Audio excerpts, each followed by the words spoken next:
Good morning, friends. Welcome to our YouTube channel CS Ansar. This is CS Stuti Mahajan. So today we are going to discuss Income Tax Reforms 2020. Let's see the PPT.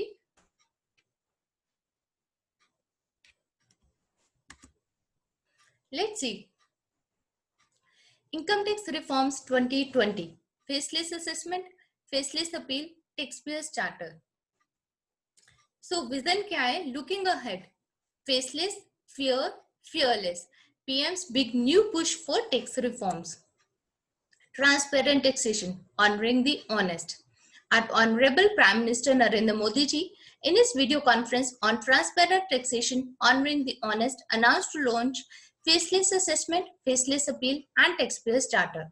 While faceless assessment and taxpayers charter will come in force from today, faceless appeal will be available from September 25th, 2020.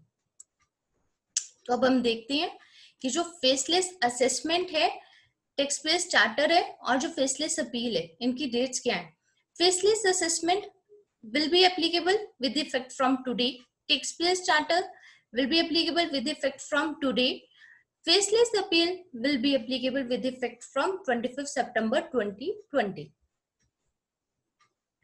अब हम इसको one by one study करते हैं. सबसे पहले faceless assessment, तो उसके लिए ऑर्डर भी पास कर दिया गया.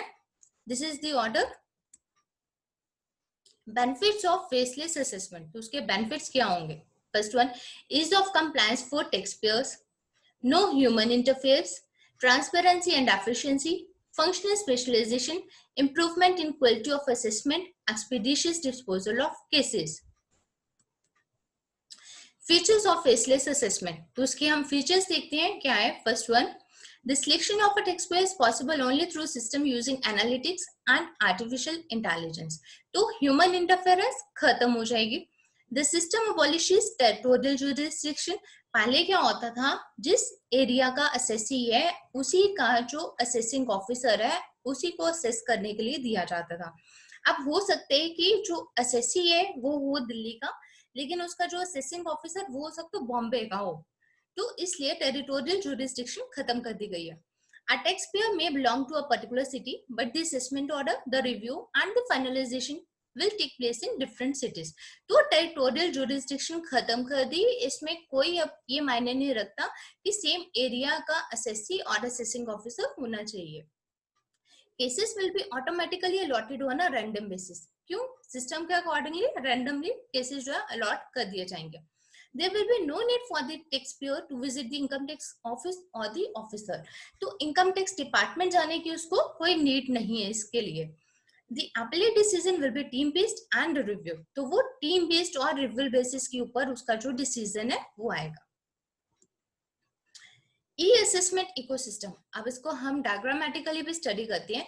National e assessment centre located in Delhi.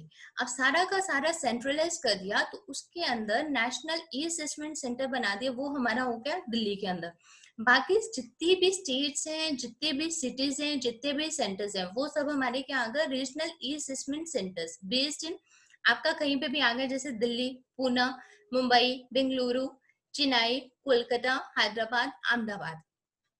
तो technical unit, review unit, assessment unit, verification unit, तो सारा का सारा दिल्ली के थ्रू आपको अलॉट किया जाएगा.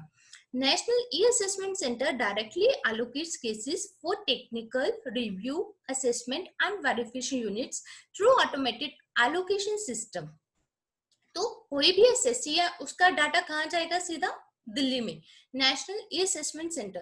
तो नेशनल ई असेसमेंट सेंटर के थ्रू रीजनल असेसमेंट्स के अंदर किसी भी सेंटर में उसका रेंडमली सिलेक्ट होके जा सकता है. तो हो सकता है कि जो असेसी है वो दिल्ली का है और उसका डाटा पहले गया नेशनल ई असेसमेंट सेंटर में, तो उसने ऑटोमेटिकली सिस्टम ने उसके डाटा के लिए असेसिंग ऑफिसर सिलेक्ट कर दिया हैदराबाद का.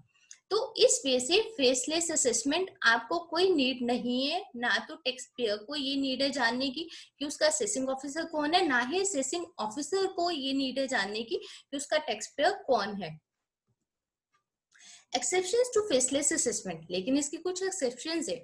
The exceptions are serious frauds, major tax evasion, sensitive and such matters, and the system also excludes international taxation and black money act and benami property.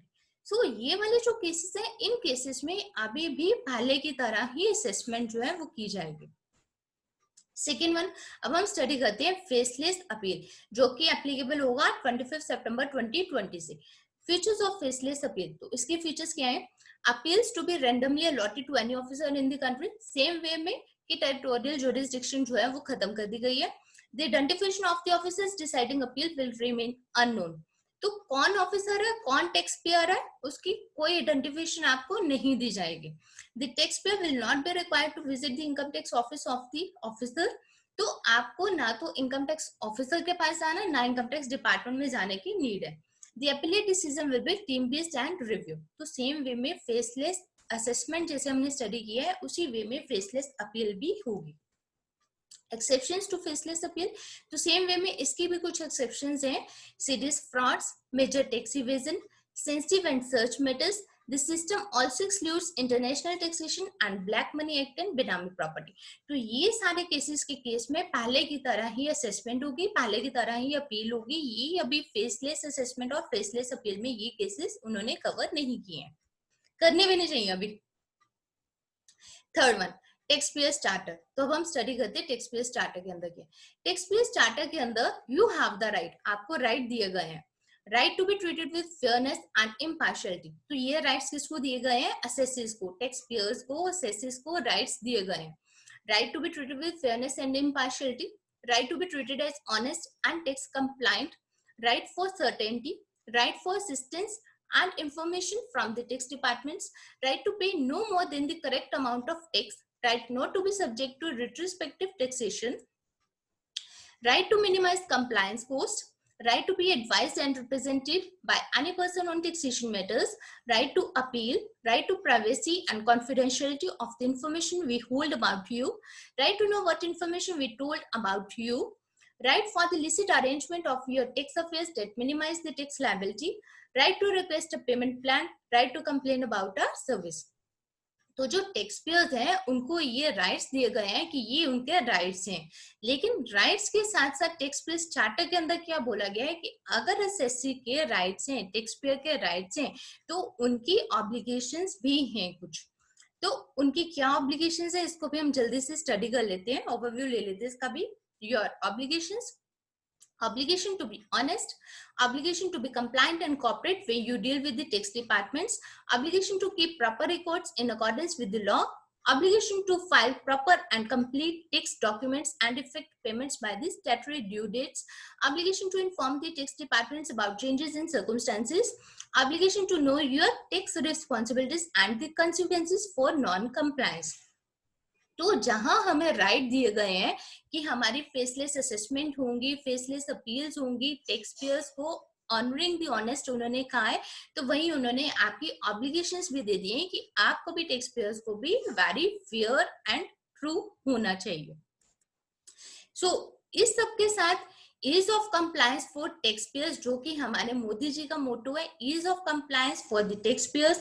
Taxes were never so easy. उन्होंने इतना transparent system कर दिया है और वो इतना transparent system करना चाहते हैं कि ease of compliance for tax payers, taxes were never so easy, जो पहले बिल्कुल भी पॉसिबल नहीं था, उन सबको वो एप्लीकेबल करवाना चाह रहे हैं. तो उसके लिए हमारा being a citizen of India, हमारा भी राइट बनते हैं, हमारी भी ड्यूटीज है, ऑब्लिगेशंस है कि हम भी इसको फुलफिल करें. So this is all for today. Thank you for watching this video. Please subscribe to our YouTube channel CS Ansar. Till then, keep following CS Stuti Mahajan, CS Ansar. Thank you.